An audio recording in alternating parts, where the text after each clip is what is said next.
Wyoming Territory, 1883. The wind was sharp with pine and snowmelt as Willa Avery rode into the town of Ironwood with nothing but a carpet bag, a worn-out bonnet, and two children. She could not stop from crying. She had not meant to come this far west. But men had a way of breaking everything they touched, and after her husband vanished in a trail of gambling debts and whiskey dreams back in Kansas, she had packed up what little she owned, grabbed her 5-year-old son and 3-year-old daughter, and fled with a letter from her cousin promising work in a boarding house. Only the cousin had died 2 winters ago, and the boarding house had burned down after that. Willa stood outside the sheriff's office, her fingers white on the children's hands. She had no plan. She had no money left, just a stubborn need to survive, and she was done with men. Every last one of them had taken something from her time, her trust, her future. She would rather live on scraps with her children than ever rely on another man again. "Ma," little Ada said, tugging her apron. "Aaron's cold." "I know, baby," Willa whispered, crouching and wrapping her shawl around both children. Aaron huddled close, his cheeks red from the wind. The door to the sheriff's office creaked open behind her. Willa tensed, ready to move along, but the man who stepped out was not the sheriff. He was tall, lean, with a tan coat dusted in trail dirt and a worn hat pulled low over eyes the color of warm creekstone. He looked at her, then at the children, and stepped slowly down onto the boardwalk. "You look like you've seen worse days," he said quietly. "I have," Willa said, lifting her chin, "and I'm not looking for help." "I did not offer any," he said. "Just said you looked like it." She narrowed her eyes. "Then we are done here." The man nodded once, calm as a still pond. Then he knelt beside Aaron and said, "That your sister?" Aaron nodded, clutching Ada's sleeve. "Good, you keep her close. Cold like this, you huddle in." Willa opened her mouth to tell him to leave them be, but then he stood and tipped his hat to her. "Name's Kade O'Donnell. I run the Broken Oak Ranch out west of town." "I do not care who you are." He smiled, just a curl of his lip, and nodded again. "Well, if you change your mind, we always need hands. And we have a cook who could use help. I am not looking for charity." Did not say anything about charity. With that, he turned and walked down the road, fading into the blur of townsfolk and horse carts. Willa stood frozen for a long time. "Ma," Ada said softly, "I am hungry." Willa looked down at her children and realized she had not eaten since yesterday morning. Her hands trembled just a little. She found a livery stable that let her and the children sleep in the loft in exchange for sweeping out stalls. It was not much, but it was dry and the hay was warm enough. Nights were cold and the children clung to her like roots to earth. The next morning, Willa found a job washing linens at the doctor's office. It paid little, but it was honest work. She kept her head down, did not speak to men unless required, and refused to ask for one thing more than she earned. But 2 weeks later, Aaron caught fever. It started with a cough, then chills and a burning forehead. She tried everything she knew: blankets, boiled herbs, willow bark, but he only got worse. The doctor said he needed better care, warmer place. Broth and rest and medicine she could not afford.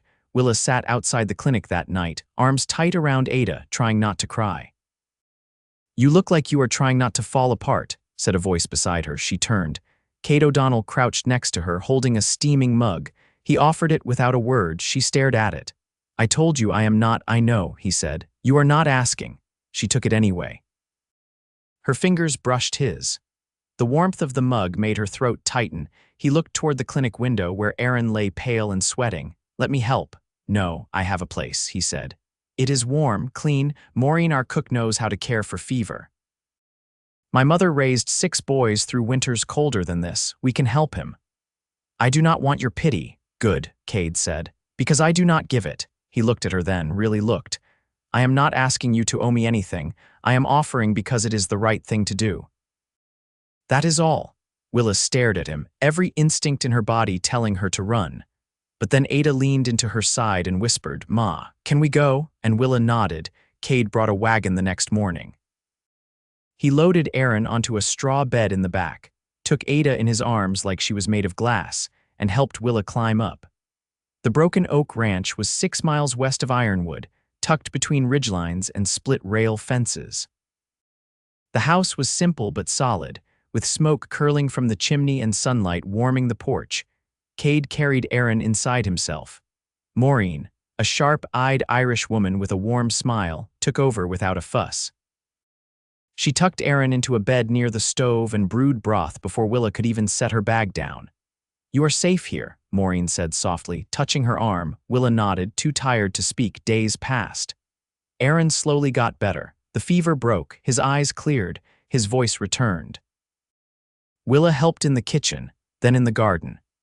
Ada followed the chickens around the yard and laughed more than Willa had seen in months. Kade never pushed, never asked for thanks. He just showed up when wood needed chopping or a fence needed mending or Ada begged for a ride around the pasture. One afternoon, Willa came out to the porch and found Kade teaching Ada how to braid horsehair. She watched him tie the braid with a bit of string and hand it to her daughter like it was a treasure. Ada threw her arms around him. Kade froze, then wrapped her in a careful hug. Willa's chest tightened and something cracked open inside her. That night, after the children were asleep, she found Kade in the barn feeding the horses. "I do not understand you," she said quietly. He glanced at her. "Not much to understand. Every man I have ever known has taken something from me, but you ask for nothing." He set the feed bucket down and leaned against the stall. "I do not want anything from you, Willa, not your gratitude, not your trust, not your heart." She looked away. "But if you ever decide to give any of those things," he said gently, "I would not turn them down." Her breath caught. "I do not know how to trust anymore." "Then we take it slow," he said, stepping closer, "and you do not have to do it alone." She looked up into his eyes. They were steady. Honest. And for the first time in a long, long while, Willa let herself believe in something again. She leaned into him, just a little, and he wrapped his arms around her like he had been waiting his whole life to do it. The first frost came silent and silver, settling over the fields like breath held too long. By then, Willa had been at the Broken Oak Ranch nearly 5 weeks. She rose before sunup, stirred oats over the stove with Maureen, and checked Ada's fingers for chill. The children shared a small room off the kitchen, warm from the stove pipe and heavy quilts. Aaron had taken to following Maureen around with a broom too large for him, declaring himself her assistant. Willa let him. He needed something to belong to.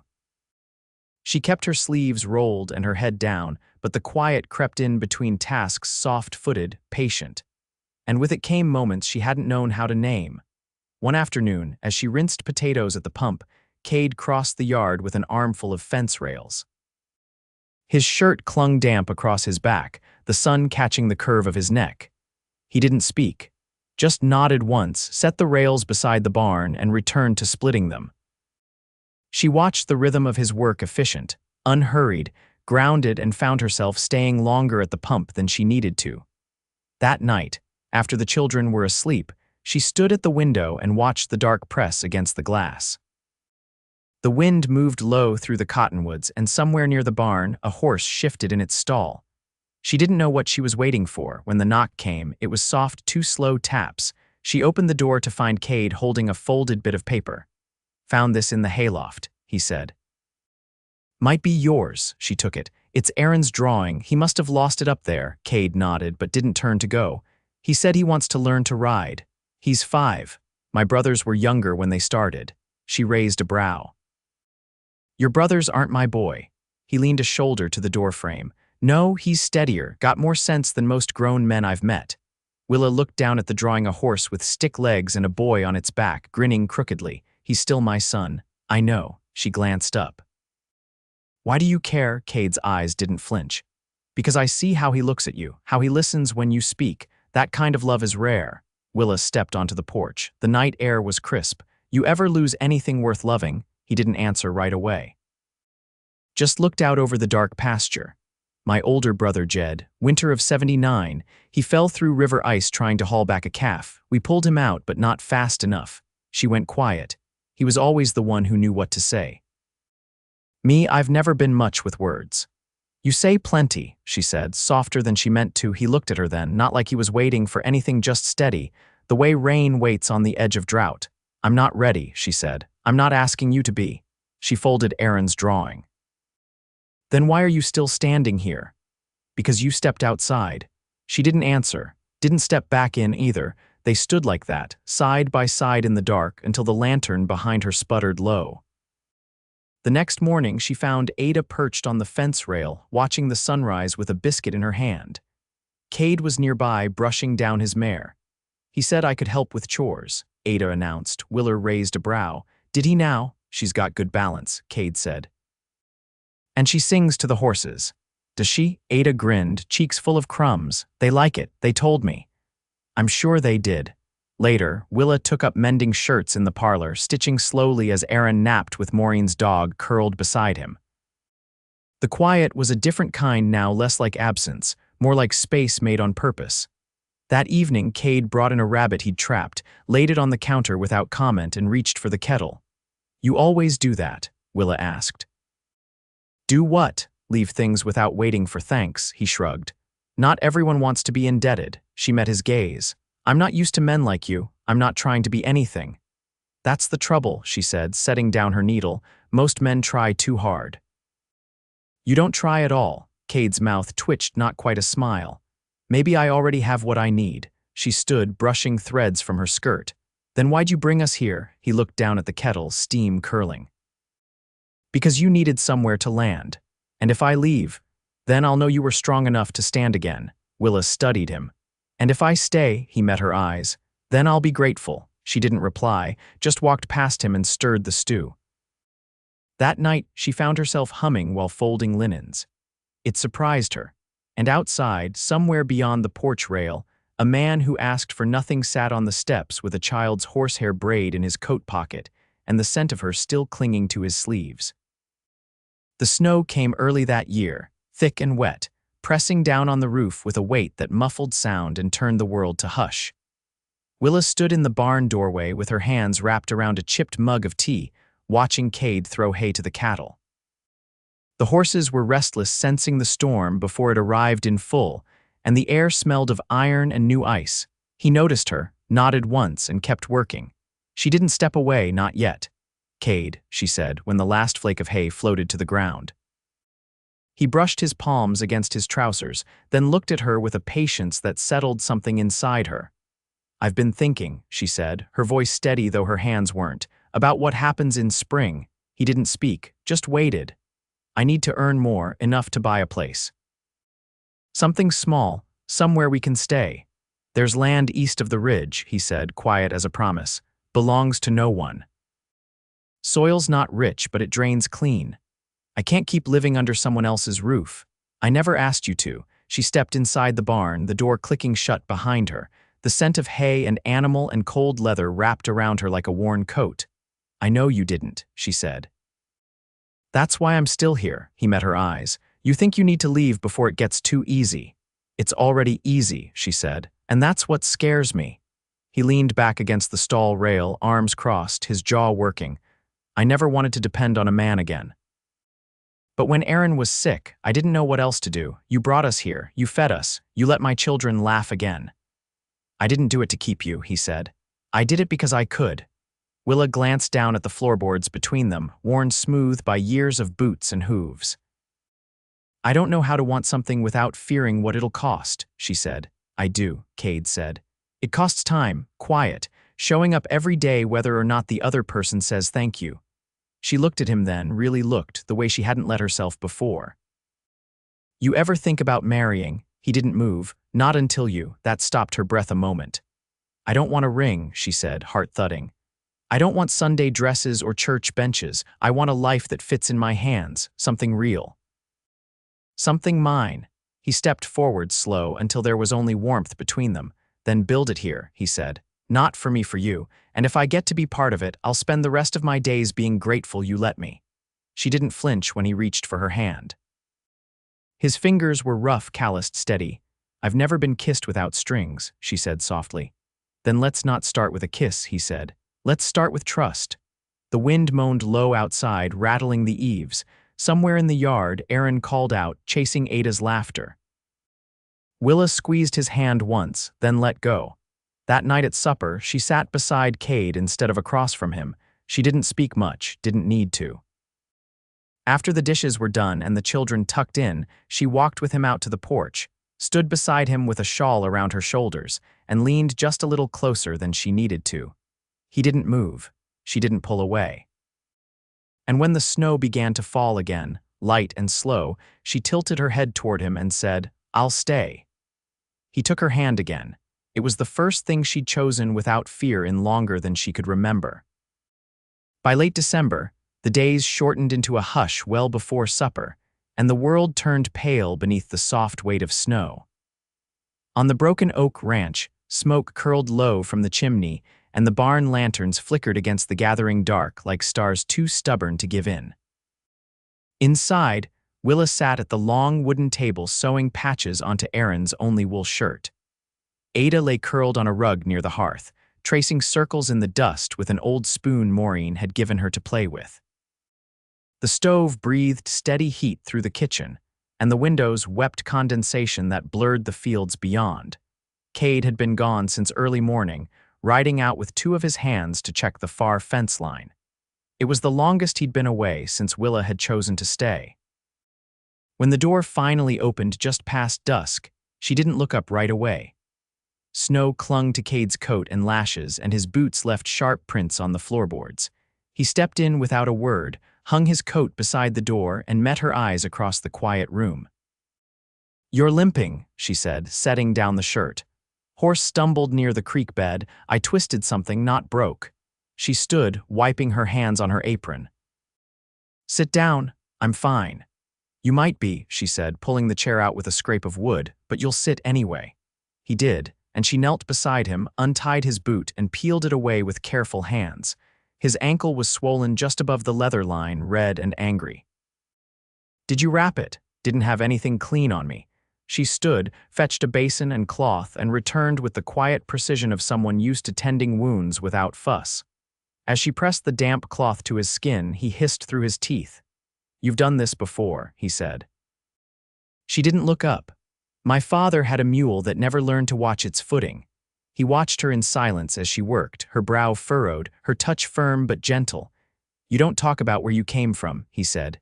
"There's not much left of it to speak on," she said, wringing the cloth. "Dust and graves still shaped you." She folded a strip of linen around his ankle, tying it snug. "That's the trouble with the past. It doesn't care what it made you, it just keeps pulling." "I've never asked you to forget where you came from." "I know," she said, finally meeting his gaze. "You think I'll take what you give and turn it into something I can hold over you," he said, voice low. "But that's not how I was raised." She leaned back on her heels, the linen ends trailing from her fingers. "I want my own say in things," she said. "Not a man's permission." "I don't want to take your say," he replied. "I want to hear it." Willa sat back, folding her hands in her lap. The fire popped behind her, and Ada's soft humming floated through the room. "You were gone longer than I liked," she said. "I'll tell you before I go next time." "I didn't say that to make a rule," she said. "I just noticed." He reached across the space between them and touched her knuckles with the backs of his fingers. "I notice when you're not beside me too." Behind her, Aaron stirred upstairs. She rose, brushed her skirt smooth, and nodded toward the stairs. "I'll check on him." He stood slowly, careful not to put weight on his ankle. "Let me carry you up next time you're hurt." She looked over her shoulder. "You offering to make me limp?"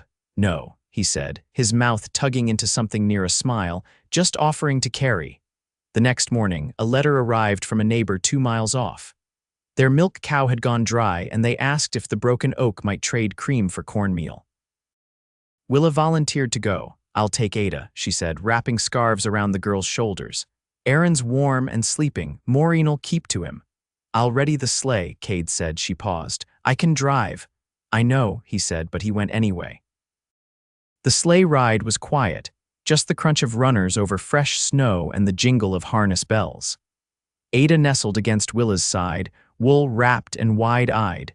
The neighbor's wife met them at the gate, a stooped woman with kind eyes and a voice like dried sage. They traded cream for 2 sacks of meal and a jar of dried apples. As Willa turned to go, the woman laid a hand on her arm. "You found a good place," she said. "Don't let grief tell you otherwise." Willa blinked. "You don't know me. I know the way your shoulders sit. I carried myself the same after the war ended and my husband didn't come home." Back in the sleigh, Willa sat quiet, one gloved hand resting over Ada's mittened one. Kade was waiting when they returned, seated on the porch with a blanket over his knees and a rifle across his lap. "Coyote's been nosing the henhouse," he said. "Didn't want them getting brave." She stepped down from the sleigh, her cheeks flushed from cold and something she couldn't name. "I think I could build something here," she said. "You already are. I don't mean just a roof." He stood, careful on his ankle. "Neither do I." She reached for the sack of meal and he took it from her hand without a word. As they crossed the yard together, Ada skipping ahead, her braids bouncing, Willa felt the quiet between them settle into something solid. Not owed, not claimed, just shared. And for the first time in years, she didn't brace for it to be taken. The thaw came slow that spring, the snow pulling back like a tide in retreat. Beneath it, the earth revealed itself bruised and sodden, but alive. Willa stood by the north fence with her skirts tucked high above her boots, a basket of seed potatoes in one hand and a spade in the other. The wind no longer bit, it only stirred, brushing hair loose from her braid. Kade was across the field with Aaron, showing him how to tamp down fence posts without letting the hammer slide sideways. Ada had fallen asleep against Maureen's hip after supper, her thumb still tucked in her mouth. Willa leaned into the work, the weight of the basket shifting across her hip. She liked this kind of tired, the kind earned from effort, not fear. When Kade reached her, his shirt was damp down the back, and he held a canteen out without a word. She drank, then wiped her mouth with the back of her hand. "Post held?" she asked. "As straight as a preacher in daylight," he said. They stood there a moment, the field stretching around them in all directions. He glanced at the potatoes still untouched in the basket. "You sure you want to put them in this early? I'm not waiting for the world to make up its mind." He studied her face. "I figured you might want to keep helping Maureen. You've got a way in the kitchen." "I've got a way in the dirt too," she said. "And there's more rows than hands come planting season." He nodded, then crouched beside her, scooping earth with his bare hands. "Then I'll dig." She knelt beside him, fingers brushing soil. "You're supposed to rest that ankle. It bends well enough now. You're stubborn." "You're the one planting potatoes in March," she laughed, the sound surprising them both. They planted in silence after that, row by row, until the basket was empty and her knees were stained. She stretched her back, brushing dust from her palms. "I was raised thinking a woman's work was inside," she said. "But I remember my mother once standing barefoot in a river, scaling trout with her sleeves rolled up. She looked more free then than any time I saw her stirring pots." Kade looked up from the last mound of turned earth. "My mother never sat still long enough to tell anyone what kind of woman's work was what. I think she figured if something needed doing, that was reason enough. Then she and my mother might have gotten along." He stood, brushing his hands off. "Maybe they're talking now." Willa looked down at the tilled row, her eyes soft. "Maybe they are." The days warmed. Fences were mended, the barn roof patched, and the orchard pruned back to its bones. Willa took over the account book when Kade admitted he'd never once balanced a ledger without guessing. She'd always been tidy with numbers, and she found a rhythm in the tallies and trades. She and Maureen made soap from lye and rendered fat. The children ran wild through the new grass, their cheeks ruddy and their laughter untroubled. One evening in April, Kade brought her a wooden box with a clasp that stuck. Inside was a brooch, a small gold oval with a pressed forget-me-not behind glass. "It was my sister-in-law's," he said. "Jed's wife. She gave it to my mother after he passed, said it was meant to be passed to someone who stayed." Willa stared at it, her hands motionless. "You don't have to wear it," he said. "Just wanted you to have it." She closed the lid gently, then looked up at him. "You don't offer things lightly." "No," he said. "I don't." She reached for his hand, and this time she didn't let go. The next Sunday, after supper was cleared and the children were curled in the hayloft with a lantern and a book, Willa stepped out onto the porch where Kade was watching the sky turn. The sun had gone down, but its afterglow still lit the clouds from beneath. "I've been thinking," she said, arms folded. He turned toward her but didn't speak. "I want to build something permanent here. I want to plant long rows of beans I won't see to harvest. I want to teach Aaron to sharpen a knife so it won't slip. I want Ada to grow up knowing her hands can do anything." "You already are." She stepped closer. I want a home, not just a roof, a name on paper, a place no one can take, he nodded once. Then we'll write that name together. You mean it. I've meant it since you told me you'd stay. She reached into her apron pocket and held out the brooch. Then I'll wear it, not because it was given. Because I choose it. He took it from her, fastened it at her collar, and rested his hand over hers. I love you, Willa. I know, she said. And I love you. They were married in the orchard 3 weeks later, under trees just beginning to bud. Aaron carried the rings in a carved box, and Ada wore a crown of woven willow. Maureen wept openly and insisted Willa wear her best shawl, the one with blue thread at the edge. There was no preacher, no paper, just the land beneath them and the people who knew their hearts. That night, after the children were asleep and the house was quiet, Willa lay beside Kade beneath the quilt she'd stitched over winter. You still afraid? He asked, voice low. Not anymore, she said. I think I was waiting to be let down. But you just kept showing up. I always will. She reached for his hand. Outside, the wind moved through the grass, soft and sure, and the house stood steady around them, warm, lit from within and theirs.